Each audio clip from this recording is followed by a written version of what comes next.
With silver prices currently exploding, today we're talking about two of the most economical silver pieces you can acquire.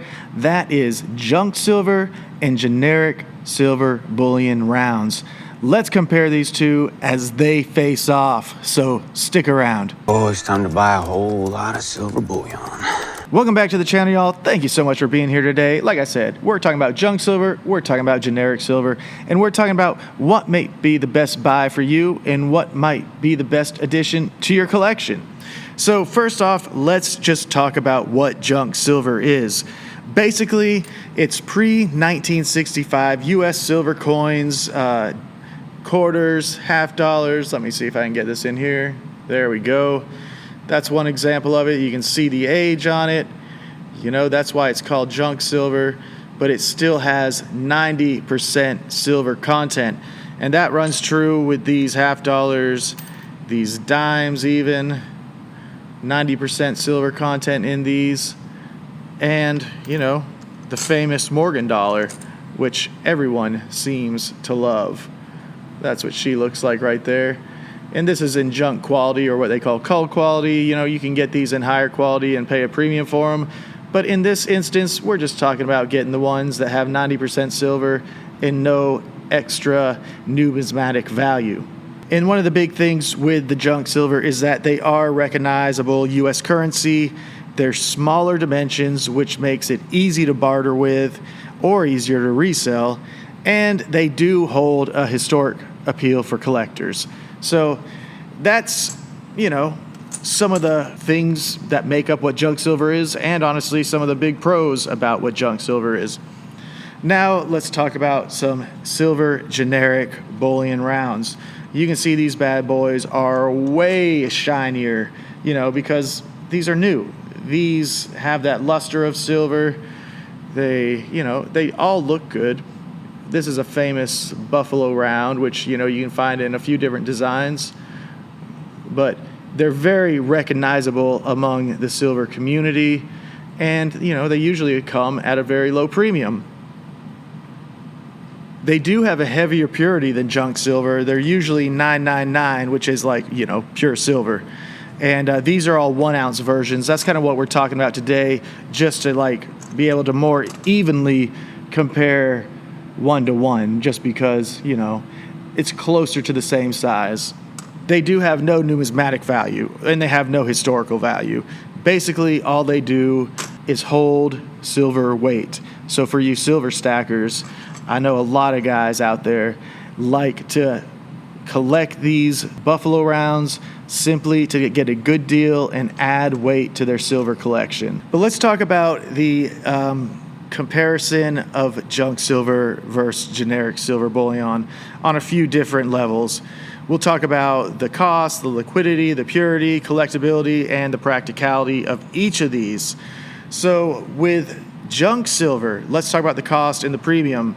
These usually do come with a slightly higher premium, although you can still find them for a good deal if you're searching the major dealer websites.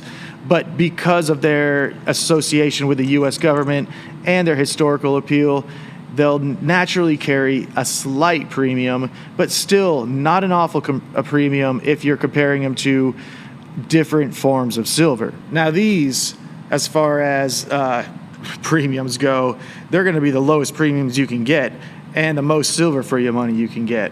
So if you're just looking to get stacking silver, these bad boys, you can't go wrong with them. The liquidity of both of these, well, it's about even. The junk silver holds a slighter difference because in the time if barter were needed, these would be recognizable as what would be, you know, former U.S. currency or U.S. currency, depending on whatever the situation might be. But for that reason, they could be easier to barter down the line, especially with their different denominations, making it easier to not have to make change and, just do a simple barter transaction. Now, generic bullion, right now, I mean, they're highly liquid in the markets. You can go on eBay, you can go to your local coin store, almost anywhere, and sell these for right at or just a touch under spot. They're super easy to liquidate. But if it comes to bartering or, being recognized as a type of currency, that's where you're going to run into a slight problem for non-investors that might not be so keen on, the idea of collecting or bartering with silver. So overall, when it comes to the liquidity, I really think, again, that junk silver takes the cake. Collectibility. Okay, so we all know junk silver is more collectible because of its age and because of its history. You can find Morgan dollars, that would not be considered junk silver, that are selling for hundreds of dollars due to their either scarcity of the year of production or because of the wonderful shape that they're in. And with generic silver bullion, there's just absolutely minimal collectability with these things. No one, I haven't seen one person at least, go out there and try to collect a generic silver round just because of its numismatic quality. So not much collector appeal on that end. It's purely investment focused. And the practicality of both of these, to me, run about the same. You can see here we have two piles, both of them easy to store in tubes. That's how I store all of them. This is a 20 count tube, super easy to stack the bullion right in there. You can protect it in the tube. You can know how many you have because the tube, this is a 20 count tube. And it just makes storage easy on these generic bullion rounds. Yeah, so there you have it. Stores here, lets you know how many are in there. Super easy, doesn't take up a lot of space. Now I do also store the junk silver in tubes as well.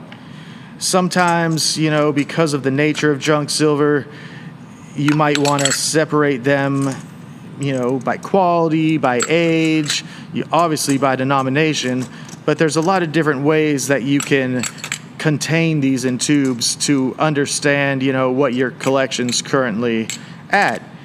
But just like the generic rounds, that's a simple storage solution. Put them right next to each other, and you can see not much difference. Pretty easy to store and pretty practical to store both of these things. The only issue for me is when it comes to dimes. Dimes are just a pain because they're so small. And then you get a little tube, and the tube obviously is small too. And they're not hard to get in there. You can basically just drop them in and they'll line up. But at the same time, just like that happened, it slipped out of my hands because these things are so small. They do contain 90% silver, but either way, that's going to be a lot less silver, which does make them good for barterability. But these are probably my least favorite to store because it takes a little more time to get them in the tube. And then also I find that a lot of these silver tubes just don't have the best locking mechanisms. It's a screw on top, and depending how you're traveling with it or what you're doing with it, I've had the caps fall off on a regular basis, so I just had to repeat the process all over again. But you can see that again stacked up against these other tubes. Easy to store, practical to store, and so I would say the practicality of owning both of these is equal because none of them are going to take up a lot of space and all of them are going to be easily organized. There are a few pros and cons to both of these types of silver. The pros to a standard just junk silver piece is that it's recognizable, it's divisible, it has historical value, and it's barter friendly. But the con does lie in that they are going to have slightly higher premiums, they are lower purity, and the wear and tear of the older coins does make the silver content less over time. So you got to keep that in mind as well. But either way, they still command that premium because of their historical and government recognition. Now with the bullion, this is the pro out the gate is the lower price. you can get these for steals. They do have higher purity, 999 or sometimes 9999, and they're super easy to stack and store. But the con with them, as we talked about before, is that they're less recognizable, no collectible value, and less practical for barter because you're typically not getting a smaller denomination than a 1 ounce silver coin. And right now, this bad boy is like $35.50. So, with a dime, you can obviously break that down to a lot smaller price if you're bartering. But $35.50, that's still not out of the range of being a good barter tool. It just might be harder to make change for something like this. So which should you choose? I mean, my decision is so obvious and blatantly apparent because I love junk silver. It's harder to manage at times, but I do love the history that it holds, and I think the visuals on them are much more pleasing than the visuals on a standard, just 1 ounce generic silver bullion round. But with that being said, I buy equal, if not more, generic silver bullion rounds because you can find those on deals way more often than you can find junk silver. And if I'm just looking for a deal, if silver prices go down a touch over the week or two and trying to scoop up some less expensive silver, I go straight to the generic bullion rounds just because that's the way I can pack in the most for the money. And it's worked for me so far. Now, remember, I'm not a financial advisor. This is simply my own experience. The thing I do like about those rounds are so often the deals that you can find if you're looking across the board at different silver sites. I'd be interested to know what you think. You like junk? Do you like rounds?